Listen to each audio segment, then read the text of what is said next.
Alguns conhecem o Carlinho Queiroz, Carlos Queiroz, que hoje foi da Visão Mundial, que está na diaconia. Ele tinha um cunhado à prova de conversão, família todinha crente, e esse cunhado dele, que era gerente do Banespa, já tinha sido alvo de todas as investidas benignas, né? Do sogro, todos os métodos e estratégias, e ele era a prova de conversão. E um dia o Djalma vai dormir, e ele dormindo, Cristo aparece para ele, e ele tem um encontro com Cristo. E ele literalmente ele dorme perdido e acorda salvo. E aí eu estava vendo nos Estados Unidos uma palestra sobre assim que Deus criou o consciente, o subconsciente e o inconsciente, e ele opera em todas as coisas. Então a Universidade Americana fez um estudo sobre hipnose com algumas pessoas que tinham dormido ouvindo algumas coisas. E havia um professor de grego no seminário que tinha um escritório junto do quarto da cozinheira. E ele preparava as aulas de grego falando alto. E a cozinheira, em hipnose, falava koiné perfeitamente.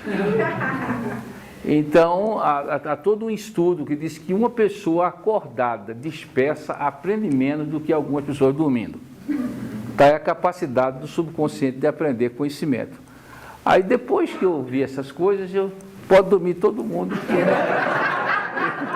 eu tenho certeza de que algumas das pesquisas mostram até alunos de cursinho que dormiram e conseguiram acertar a prova.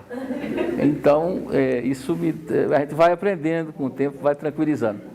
Então, é um prazer estar com vocês. Não vou dizer quanto tempo eu conheço a Meire, porque a gente já se conta em décadas, né? Você, quando é jovem, conta em anos, conta em décadas. E é caminhada com Alva e com o Périx, na ABU, também nos sonhos da redemocratização do Brasil, quando nós estávamos ele no INESP, no MCDC, depois do Movimento Evangélico pela Constituinte, o Movimento Evangélico pela Direta Já, né? Nós tivemos mesmo o sonho de construção da democracia do Brasil. E, por último, estava sempre em contato com ele com a questão do livro. Me sinto muito honrado de ser o único capítulo do livro vivo aqui, porque os outros capítulos não vieram, né? E ele ficou, coitado, porque eu, com aquela minha agenda leve, tinha que parar para fazer alguma coisa séria. E ele ficava cobrando, o prazo estourou e abriu o prazo de novo. E, finalmente, eu me tranquei lá na Casa da Praia, para poder sair o capítulo, e fiquei muito feliz em participar desse projeto. E precisamos agora levar o livro, criar canais de comercialização, distribuição, para que esse livro, que é um esforço e com um material bastante bom, ele possa chegar na base. É como eu trabalhei há muito tempo na universidade, a frustração de você ter pessoas que fazem dissertações, teses, monografias excelentes, e o único destino é a banca e a gaveta, quando você devia ter uma política mais agressiva de editorialização do saber que está sendo produzido, né, por aí. Então, estou muito alegre de estar com vocês. Esse ano tem sido um ano abençoado de encontro, chegando praticamente agora do 6º Congresso Brasileiro de Missões, que foi lá em Caldas Novas. Foi um tempo muito bom, muito abençoado. Eu fui em casa trocar de roupa e lavar a roupa e vim para cá. E a minha esposa, ela trabalhou com a Visão Mundial há 7 anos, e ela tem alguns dons. Um dom é de ficar sem reclamar, porque qualquer esposa ou esposo de obreiro itinerante, né, que está sempre rodando o mundo, se você tem... quando eu comecei minha carreira na BU, a gente tinha um obreiro aqui em São Paulo, que era muito bom com o trabalho secundarista, brilhante, mas a sua esposa não lhe dava respaldo. Ele viajava sob estresse. Viajou, o menino quebrava uma perna, viajou, outro quebrou um braço, e assim a sogra adoeceu, o sogro quebrou o nariz, ele vivia estressado. Aí finalmente vai parar de viajar, vai tomar só conta dos colégios da Grande BH, e a mulher disse: "Você não sai junto da minha mãe". Aí foi complicado. Então, um missionário itinerante que casa com uma pessoa que tem o dom de ficar, quer dizer, não no sentido popular de hoje, mas embora que é bem-vindo também, mas no sentido de ter um suporte. Isso é fundamental. E outro dom que a minha esposa também tem é o dom de fazer mala. Não é que eu seja uma, mas... minha esposa, nós vamos casar há 42 anos. Pois imaginar quantas vezes ela fez minha mala. Então ela faz só 3 perguntas e monta a mala em 10 minutos. Nós temos uma coleção. Ontem ela tentou na pequenininha, disse, não vai dar que tem que levar alguma coisa mais grossa para o frio. Ela disse, quantos dias, qual é o clima e a atividade. E já montou a mala.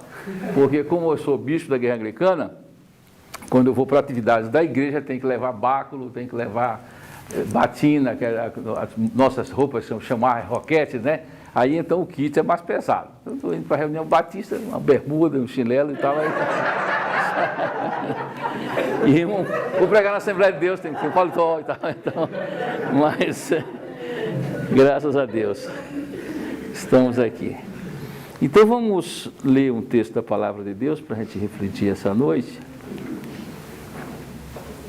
Eu peço que os irmãos abram na segunda carta de Paulo aos Coríntios.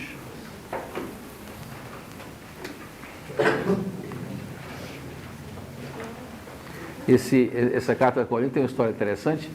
Alguns de vocês assistiram o filme com Burt Lancaster entre a cruz e o pecado, né? Não, o pecado. E é uma história de um sujeito que se fazia de pregador.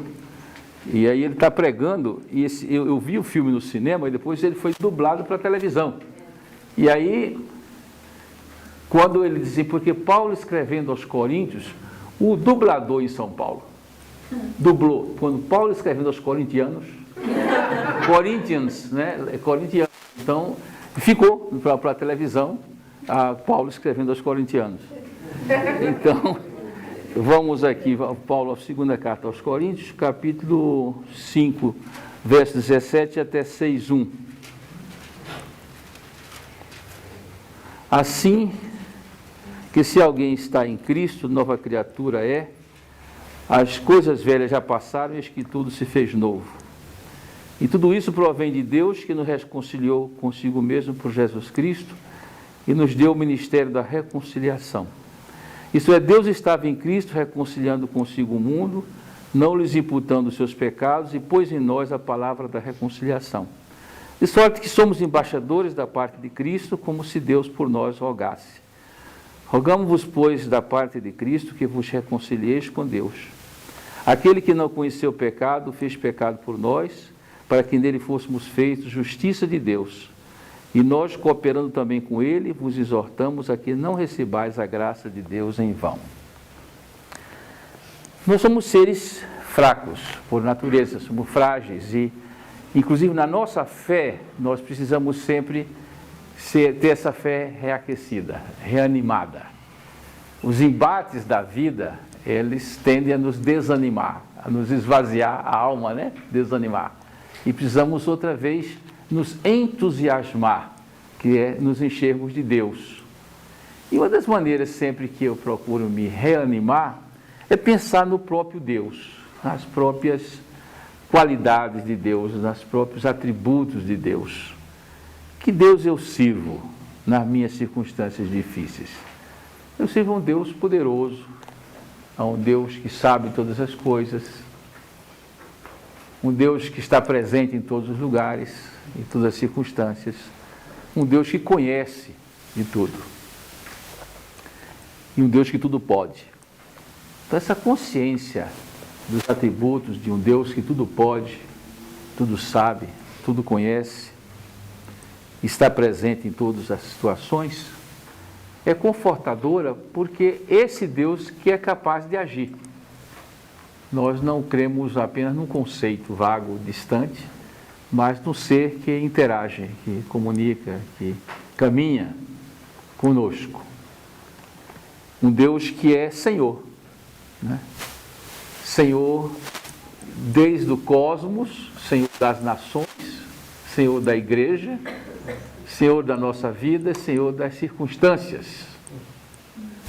Mesmo quando nós não entendemos, eu prefiro pela fé crer no mistério de um Deus diante de todas as circunstâncias do que tentar como alguns colegas recentemente estão fazendo com o deísmo aberto, de extrair Deus das circunstâncias que nós, nas nossas limitações, não conseguimos entender.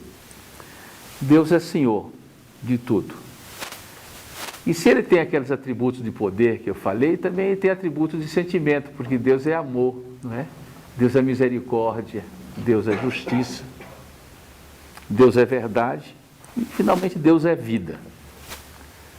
A partir dessa concepção desse Deus, é que nós percebemos que Deus, Ele é providente. Às vezes nós reclamamos da ação pública que não estão tomando providência para tapar o buraco dessa rua, não é? Ou com a insegurança do nosso bairro. Então, o que é a providência de Deus? É a capacidade dele agir, é a capacidade dele intervir, é a capacidade dele dar resposta diante do clamor do seu povo, das necessidades do seu povo.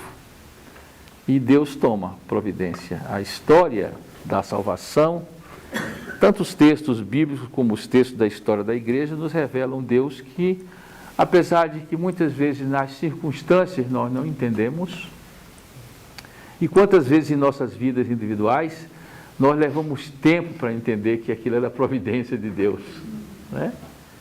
E às vezes até nos revoltamos contra coisas que aconteceram, porque nós não tivemos percepção na nossa mente finita de compreender a grandeza dos planos de Deus. Nossa vida é uma vida missionária e ela tem sempre uma manhã. E a gente está sempre perguntando que passo vai fazer amanhã. Porque eu estou me preparando para a aposentadoria como bispo, que tem o título engraçado de jubilamento, né? Pastor jubilado. Não sei se, a júbilo é alegria, eu acho que é a alegria dos fiéis que se livraram dele, né? Então, eu estou para estar com esse júbilo daqui a 3 anos, e as pessoas perguntam sempre, como é que você se sente? O que é que você vai fazer no dia seguinte? Eu não sei, Deus sabe. A única coisa que eu sei é que desde a minha conversão aos 16 anos, desde a minha profissão de fé aos 19, eu nunca fiquei sem ter o que fazer. Não é? Agora, eu nunca pedi a Deus o que fazer. Eu me dispus a fazer. Então, tudo que aconteceu na minha vida, e eu acho que isso é importante a gente aprender, é sempre uma atitude de disponibilidade. Eis-me aqui. É sempre um risco de que a gente tente um pistolão celestial, para que além de eis-me aqui, Senhor, de preferência fazer tais e tais coisas.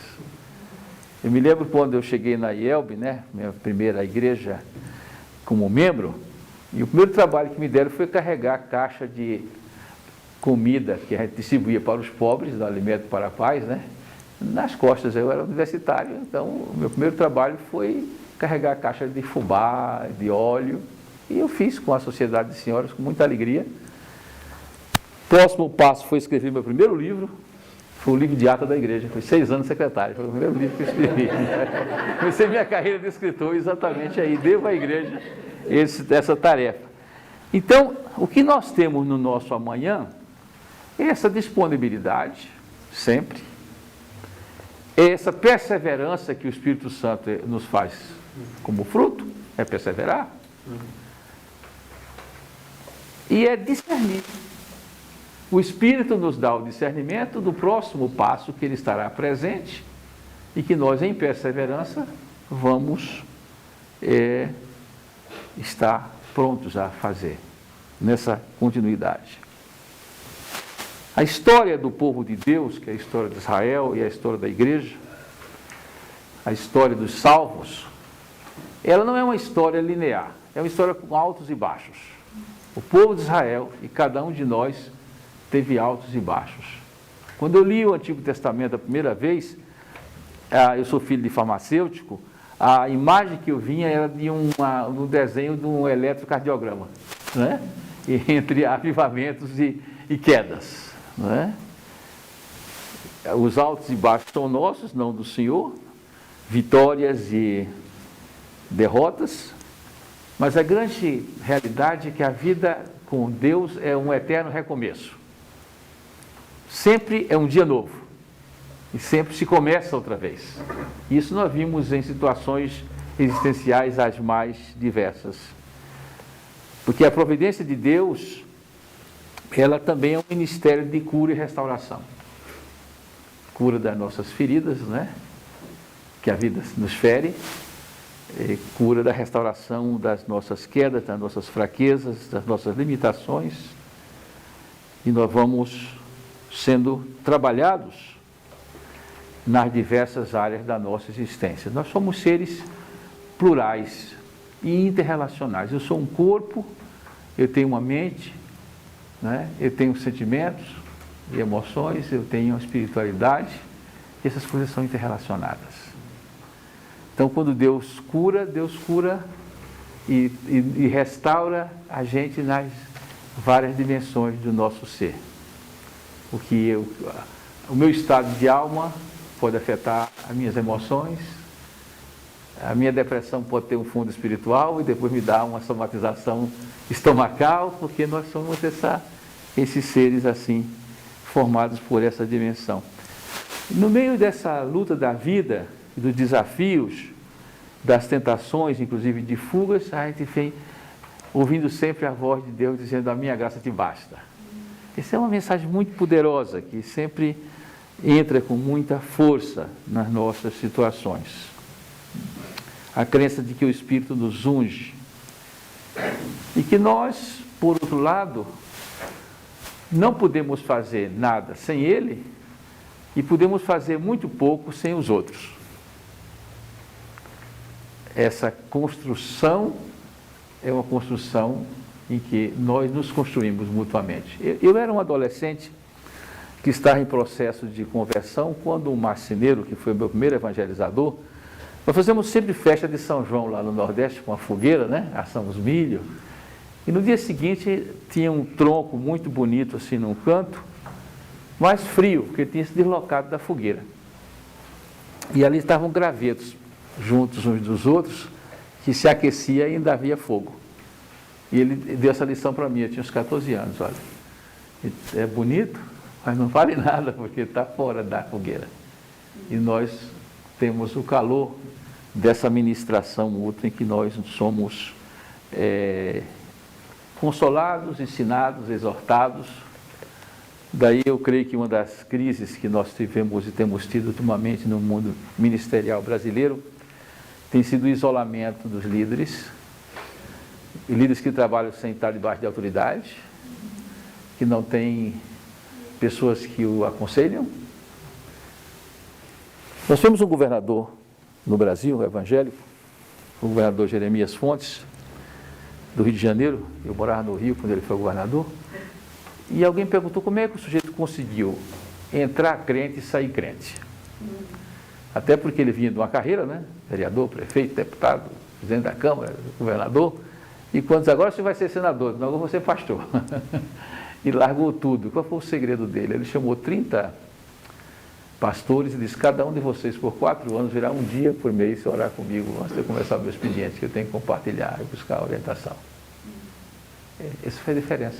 Durante 4 anos, começava o dia com devocional e abria a alma e alguém o ministrava. E assim somos nós.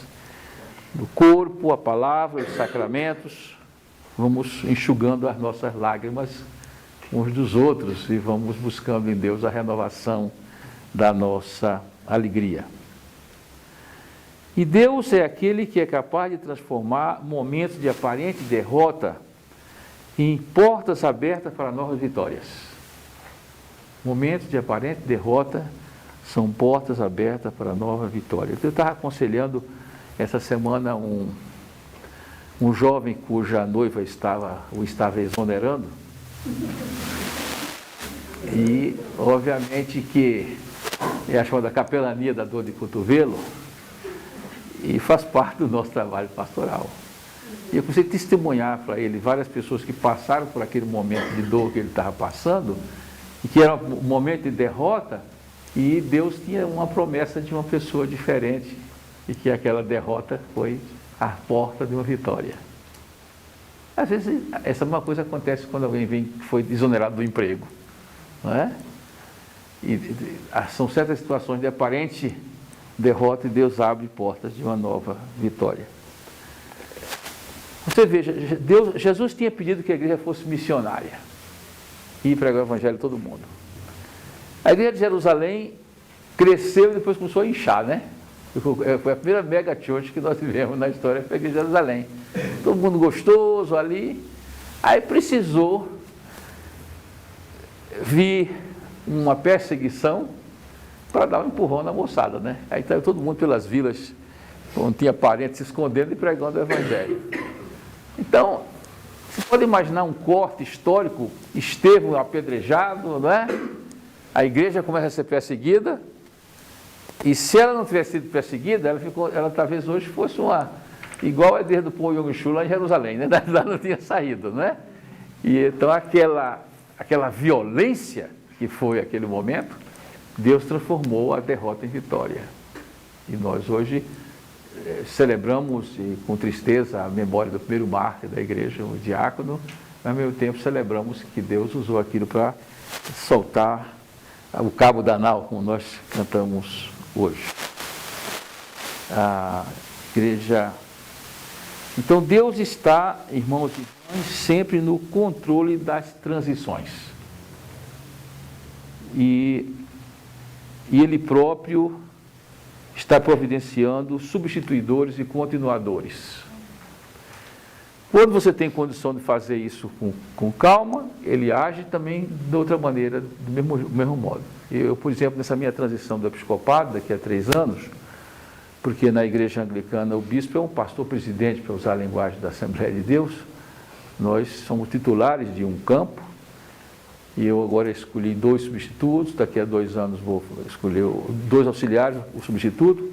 Temos trabalhado sobre o perfil do líder, o perfil do obreiro, temos feito oração.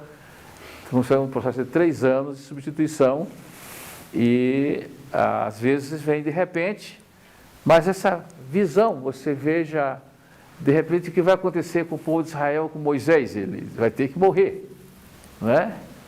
Aí você vê o trabalho de Josué e Caleb, como são, e não há solução de continuidade. Deus levanta outra pessoa. E, inclusive, o Dionísio Pepe, que foi o fundador da ABU lá no Nordeste, ele dizia que o obreiro vitorioso não é aquele que é tão necessário que quando ele sai, o trabalho fecha.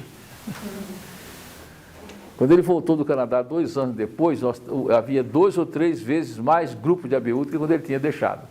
Isso estou profundamente feliz, porque o que prova a eficiência do missionário é a sua capacidade de se multiplicar na sua ausência. Então essa é a promessa do Senhor e essa é a história da igreja. E eu creio que essa missão sofre nesse momento a perda, como ensinava um autor não canônico, Freud, o que chamamos de luto. Isso é uma coisa da natureza, e se nós não fizermos não é bom para nós nem emocionalmente, mas ao mesmo tempo raia uma nova manhã. A cada Moisés se seguiu um Josué, a cada Elias se seguiu um Eliseu, a cada Paulo se seguiu um Timóteo. E assim será até a consumação dos séculos. Porque Deus conhece a todos os seus desde o ventre e tem um plano para cada vida. Ele chama, nem sempre as pessoas escutam e às vezes fogem. Ele chama, nos leva ao arrependimento e à fé. Nós não resistimos à graça, Ele nos perdoa, nos cura, nos consola. Ele nos transforma como novas criaturas, Ele redireciona os nossos talentos, os nossos projetos, nossas prioridades, nossos valores. Ele nos outorga dons, Ele trabalha com o nosso caráter, com o nosso temperamento, com nossos sentimentos. Ele desperta em cada um de nós vocações e Ele envia. E outra vez, nem todos respondem à vocação e nem todos obedecem ao envio. Embora que em obediência nós temos a transformação da nossa vida ao caráter de Cristo. Não é? Paulo afirmar a sua autoridade de ser imitado, no sentido de que ele imitava Jesus. E nós crescemos não isolados numa sese monástica, mas nós crescemos na ação ministerial, não é? Que nós estamos todos sendo reconstruídos à imagem de Cristo, varão perfeito. A coisa que tem me marcado muito nesses meus 51 anos de crente tem sido ver a transformação de pessoas. Muita gente transformada. Esse é um grande milagre. Eu era um jovem que, quando eu estava aceitando o Evangelho, naquela semana, lá no Colégio Presbiteriano em Garanhuns, outros tinham semeado e quem estava colhendo o processo da minha fé era o reverendo Antônio Elias. Eu estive com ele assim sempre, e tive com a dona Maria José até 2 meses antes dela falecer, eu a visitei lá. E nós tínhamos lá no colégio um aluno que, se ele vivesse hoje, ele teria, porque na época não existia ainda o termo técnico, ele seria considerado uma alma cebosa, é o termo de hoje, na época não existia, mas era um mau elemento. Ele vinha da elite do Ceará, já tinha sido expulso de todos os colégios, colocaram com última chance de ficar lá no colégio 15. Quase no encerramento daquela campanha evangelística com Antônio Elias, na Igreja Presbiteriana Central, no colégio, ele fez um apelo e aquele jovem veio à frente. A reação de todo o público foi de raiva daquele jovem. Você é um cabra safado, é um cara de pau, está desrespeitando o sagrado e se fazendo de convertido. Isso foi a reação de todo mundo. Achava que ele estava vindo bagunçar. E ele estava ali, tocado poderosamente pela ação de Deus. E quem viu aquele rapaz vir no 2º semestre, ou eu que voltei nos anos seguintes, quando meus irmãos continuaram no colégio, eu fugi do frio de Garanhuns para casa do meu avô em Recife, viu uma vida transformada. Nós somos alimentados na nossa fé por esse poder transformador da vida, especialmente transformador do nosso caráter, do nosso temperamento, dos nossos sentimentos. E uma vez eu estava lá na Bahia com uma jornada para novos convertidos durante um dia. E foi interessante ouvir as histórias de vida, né? Estar num grupo de novos convertidos é algo belíssimo, porque você está reanimado, né? Deus continua agindo, né? E foi interessante que uma senhora se levantou, veio com o filho e o marido, que tinham se convertido após ela. Eu nunca vi o rosto do marido de um filho tão reluzente, parecia Moisés descendo do monte. Essa senhora disse: pastor, eu tinha 2 problemas na minha vida, até o ano passado. Eu tinha 1 ano de crente. Primeiro, eu fumava. E segundo, eu era uma jararaca. Você sabe que aquele autor escreveu o primeiro livro, Temperamento Controlado pelo Espírito, aí os homens leram, funcionou, para uma mulher que fez o 2º volume, a mulher transformada pelo Espírito, né? Então fez 2 volumes. E a senhora disse: Deus conseguiu o milagre de me transformar numa mulher mansa. Aí eu entendi a conversão do marido e do filho, né? Não tem marido e filho que resiste a um milagre desse, tem? Não tem. E ela disse: eu hoje sou uma mulher dominada pelo Espírito Santo. Agora não deixei de fumar. O que é que o senhor acha? Eu disse: minha irmã, olha, eu tenho visto muito o contrário. Por aí afora que tem gente sendo de fumar com outro nome de jararaca, que Então, Deus fez o milagre mais poderoso da sua vida, que foi transformar. Esse negócio de cigarro é um milagre de segunda, né? Isso aí Deus faz, tira de letras. Aí eu tinha que dar uma palavra de consolação para ela, né? Vou dizer que ela não deixasse de fumar. A sorte dela é que ela estava na igreja anglicana, que ela podia ser membro fumando. Então, eu disse: vamos olhar a coisa positivamente. Eu quero que a senhora deixe de fumar. Mas a senhora não quer ver o seu Senhor? O que é que a medicina diz? A senhora continuar fumando, vai vê-lo 7 anos mais cedo. Aí isso é uma palavra de consolação, né? Porque ela... Então, nós que somos chamados a viver uma teologia da missão integral da igreja, eu sou apaixonado por essa expressão, porque é da Bíblia, né? A missão é integral, ou não é? Nós temos que também desenvolver uma espiritualidade integral. E eu queria, para os continuadores dessa obra, que ela permaneça, cresça e frutifique, dizer que eu creio numa espiritualidade integral formada por 3 dimensões. E que as pessoas, às vezes, têm uma ou duas, esquecem da outra, e o unilateralismo nessa espiritualidade prejudica o nosso estado de espírito para exercer a missão integral.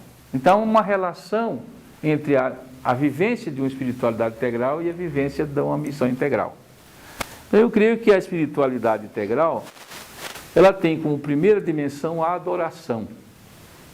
Nós somos seres que estamos diante do sagrado, diante do trono de Deus, para adorá-lo. Em primeiro lugar, nós somos adoradores, que devia ser essa a primeira motivação de ir à igreja.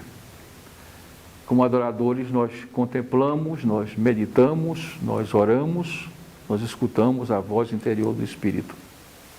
Há essa dimensão de transcendência, essa dimensão de verticalidade da nossa fé. A nossa vida devocional. Ela é fundamental para a alimentação espiritual. Sem essa primeira dimensão, que é a adoração, nós estamos fragilizados.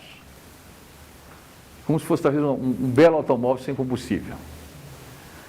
O problema é que algumas pessoas param aí e se tornam apenas adoradores. E se você se torna apenas adorador, você vai cair num unilateralismo do misticismo alienante. E há muita gente que está de mão para cima, em vez de fazer alguma coisa embaixo depois, né? Levanta e fica aí. Então, é o que eu chamo dos seguidores de Pedro. Vocês estão lembrados do Monte da Transfiguração? Jesus estava ali para uma alimentação espiritual e para a continuidade da missão que ia até o Calvário, né? E qual foi a proposta de Pedro? Vamos ficar por aqui, que ninguém é de ferro, né? Nuvem, né? Os heróis da fé. Se ele fosse hoje, ia propor o louvorzão, né? Porque é a tendência de você valorizar, e tem que valorizar, e parar aí. Então, grande parte da igreja não anda, porque você fica só na adoração. Daí muita gente está na igreja só, né? Na dimensão cultica. Mas a nossa espiritualidade integral tem um segundo momento, que eu chamo de reflexão. Conhecer a palavra e refletir sobre ela, conhecer a história da igreja, conhecer as doutrinas da igreja, conhecer a ética da igreja, pensar a mente de Cristo. Vós tendes a mente de Cristo, diz o apóstolo Paulo. Somos privilegiados por seres pensantes, que tentam captar a mente de Deus, entender o seu tempo. Um correligionário anglicano, que foi o John Stott, recentemente falecido, meu guru e amigo, ele tem um livro, né? Ouça o Espírito e ouça o mundo. E você, nessas duas oitivas, você vai pensando, né? E nós conhecemos a vontade de Deus, né? Pela renovação das nossas emoções, do nosso entendimento. É outra área de renovar, né? Você agora capta, vê, percebe, e daí a dimensão da disciplina intelectual, ela é uma dimensão espiritual. Crer é também pensar, disse o autor. Agora, se você fica só refletindo, sem adorar, você pode cair num academicismo, pode cair numa aridez intelectual, e tem gente que fica só acumulando informação, e às vezes até de saber inútil. Fulano é preparadíssimo nas escrituras, ele sabe qual é o grau de salinização do Mar Morto, quantos quilômetros tem de Jerusalém em Jericó, né? Temperatura de Jerusalém na primavera, e aí começam essas especulações, né? Diferença entre a cor das asas dos querubins e dos serafins e tal. Então, e muitas, por outro lado, grande parte das controvérsias da igreja, dos conflitos da igreja, vem exatamente porque pessoas que só pararam na dimensão reflexiva. sem estar essa dimensão reflexiva iluminada pela espiritualidade da adoração. Controvérsias que têm dividido o corpo de Cristo. E eu me lembro que eu era recém-convertido quando estourou o movimento de renovação espiritual no Brasil.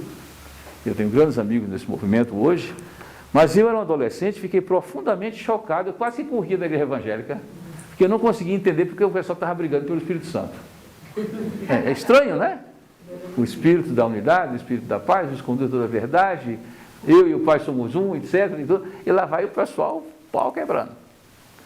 E aí havia aquele pessoal que queria popularizar os dons, e até forçar dons, né? Gargarejo que você fala em língua, aquele corre assim. Ou o outro pessoal que dizia, quando João morreu, levou no caixão os dons todos. Graças a Deus que essas coisas, a igreja evangélica vem amadurecendo, e hoje em dia, essas são controvérsias que a gente olha para trás, e alguns dizem, não repetiria o erro.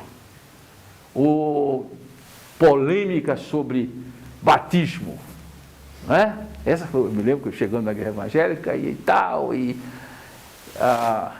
ainda bem que a minha igreja, a igreja anglicana, ela tem oficialmente as 4 formas de batismo, né? São oficiais, o rito é o mesmo, as palavras são as mesmas, mas nós não brigamos por recurso hídrico, né? Então, o irmãozinho quer o quê? Mar. Bom, a gente batiza no mar. Rio. Açude. Né? Cachoeira. Né? Tanque. Bacia. Torneira. Mangueira. Spray. Caneco.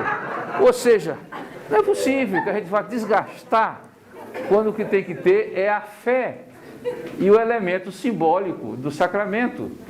Não é a quantidade de água que vai, mas essas coisas exacerbavam a igreja. Então, a ação que nos leve a adoração que nos leve a pensar, mas um pensar que seja iluminado pela nossa adoração. E a terceira dimensão da espiritualidade integral seria a ação. Nós não podemos ficar na arquibancada. Digo, no futebol, todos nós jogamos. Nós temos que trabalhar, nós temos que desenvolver. Agora, muita gente também aqui cai no unilateralismo do ativismo. Fica trabalhando demais, sem orar e sem ler. Aí fica uma coisa cansada, né? Às vezes estéril, e daí tem muitas pessoas frustradas, porque tentam compensar certas aparentes fragilidades da sua vida cristã com a correria, com o excesso de cargos. Samuel Escobar, que é do nosso time, né? É do nosso livro, né? Samuel Escobar me contou uma vez um episódio, quando ele era adolescente, e ele chegava nos acampamentos evangélicos, esse é batista, ele ficava assim, faltou pão, ele corria na padaria, faltou gás, então ele ficava aquele sujeito correndo para quebrar todo o galho, mas farrapava com o culto, não aparecia na hora do devocional, o negócio dele era só o ativismo. Ele disse que uma vez um missionário americano pôs a mão no ombro dele e disse assim, ô Samuel, por que é que você está fugindo de Deus trabalhando demais para Ele? Por que você está fugindo de Deus trabalhando demais para Ele? Então o ativismo também é um unilateralismo.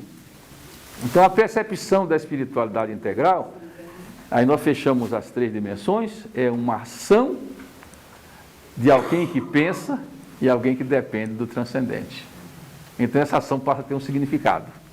E aí nós vamos elaborando e vamos avaliando. As pessoas, assim como as organizações, elas têm um passado, né? Todos nós fomos perdidos.